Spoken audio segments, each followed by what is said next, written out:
हमने अभी तक देखा कि किस तरीके से जीएसटी जो था वो हमारे देश में लागू हुआ। और जीएसटी मैंने जैसा कि बताया कि इनडायरेक्ट टैक्स रिफॉर्म जो था वो देश में अभी तक देखा नहीं इतना बड़ा टैक्स रिफॉर्म।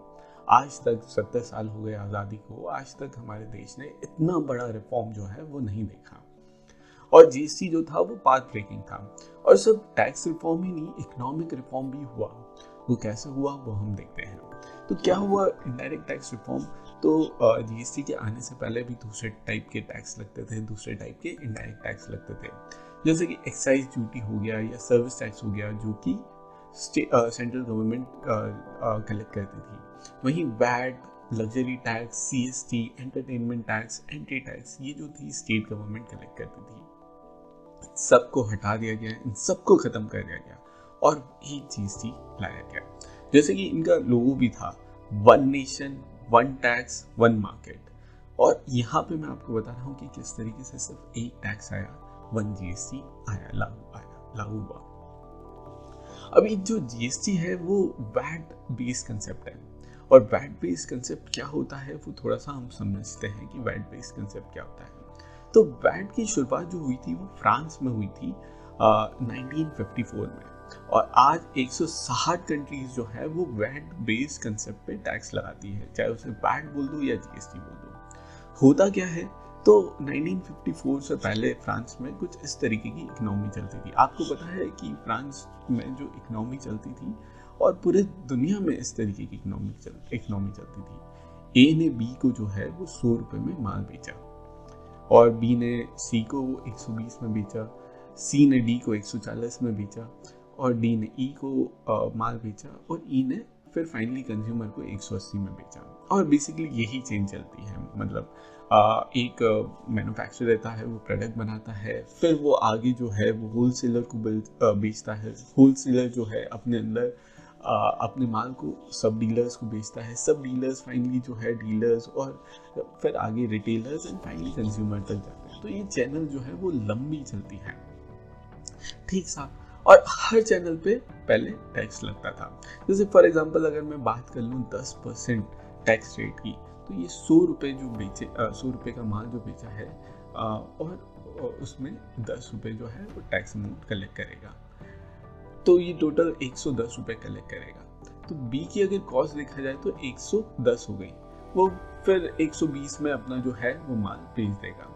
120 पे 10% अगेन लगा तो 132 रुपये कॉस्ट हो गई, और फिर 132 जो है वो सी को पड़े, 132 में वो माल पड़ा, और फिर वो 140 में, and so on this channel works. अब आगे मैं देखता हूँ, इसे थोड़ा सा और समझता हूँ, तो आप ये देखेंगे जो 120 है उसके कंपोनेंट 3 हैं। 100 रुपये जो बी से ए ने वसूले, 10 रुपये टैक्स जो बी ने ए को दिया, और ए जो है जेब में नहीं रखेगा, वो सरकार को डिपॉजिट कर देगा, और फिर फाइनली जो है 10 रुपये उसने अपना प्रॉफिट लिया। और इस तरीके से 120 बना, ठीक है। ये जो 120 जो फाइनली बना वो इस तरीके से बना, और उस पर फिर वापस से 10% का टैक्स लगा दिया, यानी कि 12 रुपये। तो यानी कि आप देखिए कि उसके कंपोनेंट पे भी टैक्स लगा, यानी कि देखा जाए तो टैक्स पे भी टैक्स लगा। ये कौन सी बात हुई, सरकार ने टैक्स पे भी टैक्स लगा दिया। और इससे जो टैक्स पे टैक्स को बोलते हैं कास्केडिंग इफेक्ट ऑफ टैक्स, यानी कि टैक्स पे टैक्स लग रहा है, अलग ही चल रहा है, और ये चैनल चलती गई। टोटल इस चैनल पे देखे तो ये टैक्स वाला कॉलम देखे तो 70 रुपये सरकार ने वसूले हैं इस चैनल से एज अ टैक्स, यानी कि फाइनल कंज्यूमर के पास 70 रुपये जो है 70 रुपये का टैक्स फाइनल कंज्यूमर के पास गया है। उसने 198 में माल खरीदा।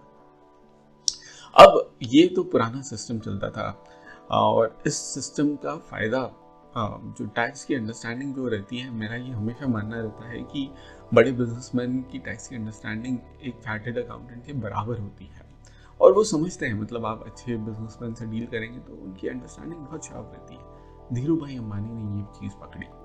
उन्होंने देखा कि यार जो कपड़ा में बनता है वो पहले मील में बनता है, फिर उसके बाद जो है उसे प्रोसेस किया जाता है, पैंट्स और शर्ट्स बनती है, फिर आगे बेचा जाता है, फाइनली रिटेलर जो है वो शॉप में कपड़ा दिखाता है। उन्होंने ओनली विमल करके चेन जो है लॉन्च कर दी पूरे, और इन्होंने यहाँ से यहाँ तक की पूरी चैनल पे कब्जा कर लिया। यानी कि उनकी मील में माल बनता है और वो डायरेक्ट रिटेल सेल कर देते हैं। देखा जाए तो अब उनको टैक्स बेनिफिट किस तरीके से मिल रहा है आप ये देखिए। मतलब टैक्स प्लानिंग कितनी अच्छी हो रही है, टैक्स चोरी नहीं कर रहे हैं, टैक्स इवेजन नहीं कर रहे हैं, टैक्स प्लानिंग कर रहे हैं। और वो इसलिए कर पा रहे हैं क्योंकि उनके पास बहुत कैपिटल है, बहुत पैसा है, बहुत पूंजी है। ये सारे ABCD जो थे, छोटे छोटे लोग थे, ज़्यादा कैपिटल जो है लगा नहीं सकते थे, बट धीरू भाई अंबानी जो थे उन्होंने खूब कैपिटल लगाई। आगे आप देखिए कि किस तरीके से ABCD को ओवरलैप करके ये हुआ।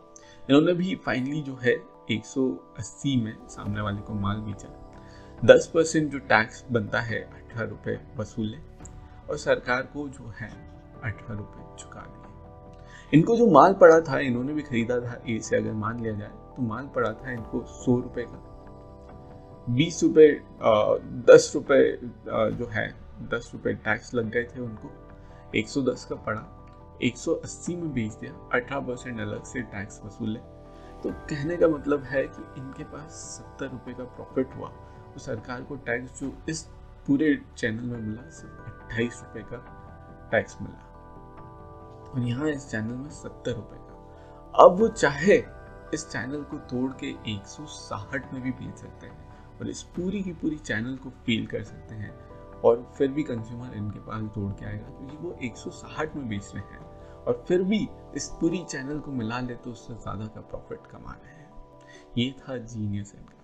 बट इसमें अगर इकोनॉमी में देखा जाए तो इन्होंने इतने सारे इकोनॉमिक पार्टिसिपेंट्स को खत्म कर दिया है। और ये देखा गया है इकोनॉमी में कि जितने सारे लोग इन्वॉल्व होते हैं इकोनॉमी में, जितना प्रोडक्ट में स्पेशलाइजेशन आता है, यानी ये प्रोडक्ट की गुणवत्ता बढ़ती है। धीरूभाई अंबानी बहुत महान थे और बहुत अच्छे आइडियाज़ थे, बट एक धीरूभाई अंबानी बजाय कि 5-7 अच्छे इंडस्ट्रियलिस्ट जो हैं, अच्छे एंटरप्रेन्योर्स जो हैं, वो बेटर होंगे क्योंकि वहाँ पे स्पेशलाइजेशन आ जाता है। वो एक काम बहुत अच्छे तरीके से करेंगे। इनफैक्ट जर्मनी और फ्रांस और बाहर की इकोनॉमी MSME पे ही बेस्ड है, medium and small, micro small medium enterprises पे, जिनके पास पूंजी लिमिटेड रहती है। वो एक प्रोडक्ट बनाते हैं और इतना शानदार बनाते हैं कि पूरी दुनिया में उनका प्रोडक्ट बिकता है, पूरी दुनिया में उनका प्रोडक्ट बिकता है। जर्मनी की तो स्पेशल यही खासियत है कि वो एक प्रोडक्ट, सिंगल प्रोडक्ट बनाएंगे, और उसके साथ देता है वैट किस तरीके से साथ देता है इसी चैनल को मैं समझ लेता हूँ, बट अब टैक्स में 20% कर देता हूँ, यानी कि सरकार के पास 20% वसूल लेगी ताकि सरकार का भी कुछ नुकसान न हो, इसलिए मैं 20। वैट कंसेप्ट जो है वो वैल्यू एडेड पे होता है। वैट का फुल फॉर्म जो रहता है वैल्यू एडेड टैक्स, यानी कि जिसने जितनी वैल्यू ऐड की उतना टैक्स। ये बी ने अगर देखा है, 100 में खरीदा, 120 में बेचा, 20 की वैल्यू ऐड की तो 4 रुपए ही टैक्स लगेगा, 20 पे 4 रुपए ही टैक्स लगेगा जितनी की वैल्यू ऐड की। सिमिलरली सी ने जो है 120 में खरीदा और 140 में बेचा, 20% होता है 20 रुपए का, अगेन 4 रुपए ही टैक्स लगेगा। पूरी चैनल को देखें तो सिर्फ 40 रुपए। अगर धीरूभाई अंबानी यहाँ से स्टार्ट करते हैं और यहाँ पे पूरी चैनल को खा भी जाते हैं तो भी उन्हें 20 रुपए यहाँ स्टार्टिंग पॉइंट लग जाएगा, और फिर फाइनली जो उन्होंने वैल्यू ऐड की है वो 80 रुपए की वैल्यू ऐड की है, 80 × 20%। जो देखा जाए तो क्योंकि 100 में खरीदा था उन्होंने माल और 80 में बेचा है, तो 80 × 20% 16, यानी कि 36। बहुत ही माइन्यूट सा डिफरेंस जो है वो धीरूभाई अंबानी को पड़ेगा। इनफैक्ट अगर कैलकुलेशन देखा जाए तो यहाँ पे भी ये 40 मैंने गलत लिख दिया था, ये भी 16 ही हो रहा है, यानी कि ये भी 36 रुपये ही हो रहा है, कोई डिफरेंस नहीं पड़ेगा। ये थोड़ा सा कैलकुलेशन था, 1 2 3 4, तो ये 16 ही होएगा, और 16 + 20 36, कोई डिफरेंस ही नहीं पड़ेगा। बट ये जो है ये पर्टिकुलर इंडिविजुअल्स ये अपना काम इतना शानदार तरीके से करेंगे, स्पेशलाइजेशन जो है इकोनॉमिक एस्पेक्ट जो है उसका यूज़ करेंगे, तो इनकी क्वालिटी मच बेटर रहेगी। और जीएसटी के कुछ समय आने के बाद ही जो है रिलायंस इंडस्ट्रीज़ ने विमल कंपनी उसे बेच दिया। तो कहने का मतलब यही है कि दे नो कि उस समय उनको टैक्स का बेनिफिट मिल रहा था, टैक्स का फ़ायदा मिल रहा था, और जीएसटी में अब वो टैक्स बेनिफिट जो था वो नहीं मिल पा रहा है, वो आर्बिट्राज अपॉर्चुनिटीज़ क्रिएट नहीं हो पा रही है और टैक्स को इस तरीके से प्ले करते हैं। बेसिकली बहुत सारा चीज़ें समझा दी गई है मैंने इस वीडियो में। नेक्स्ट वीडियो में देखेंगे कि किस तरीके से फेडरलिज्म और जीएसटी इफेक्ट करता है। इस वीडियो में हमने ये देखा है कि पुराना जो कंसेप्ट था टैक्स का और नया वैट का जो कंसेप्ट है, वैट बेस्ड जीएसटी का कंसेप्ट जो है, वो उसमें डिफरेंस कैसा होता है और किस तरीके से वो न सिर्फ इनडायरेक्ट टैक्स को अफेक्ट करता है, हमारी इकोनॉमी को भी अफेक्ट करता है।